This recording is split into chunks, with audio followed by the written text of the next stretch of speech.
Duval County Clerk of Courts making Florida history by conducting the first ever fully remote civil jury trial. It could also mark a first in U.S. history. This all begins today with jury selection. News4Jax reporter Brittany Muller joins us live this morning. And Brittany, this trial will happen entirely through Zoom.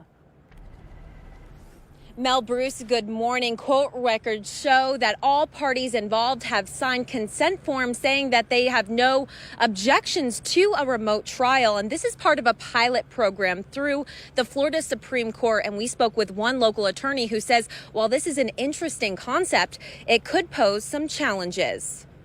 Since the pandemic began, people seem to be using Zoom more now than ever. Starting today, that officially includes seating a Duval County jury. The first thing that goes through my mind as a lawyer is to say this is going to be hard to pull off. Defense attorney Gene Nichols isn't involved with this case, but has researched it. The complaint says a former exotic dancer was injured after a bouncer threw her out of the now closed Paradise Gentlemen's Club. She is asking for more than $15,000 in damages. Nichols says when picking a jury, important things you'd notice in the courthouse could be lost over Zoom. Because all he will most likely be able to see is them from their chest up and just their face, and not how they would turn their head, or not how they would look at somebody else, or not someone who is not paying attention, or all of the different subtleties that we can learn from jurors. Nichols says there could also be technical problems and how distractions at home could be an issue.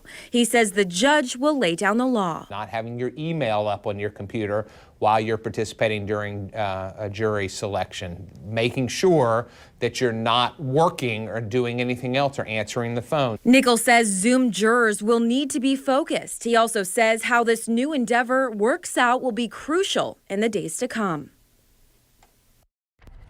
We also asked the clerk's office if they could handle a remote trial, a criminal trial remotely, and a spokesperson told us not at this time. Reporting live this morning, Brittany Muller, Channel 4, the local station.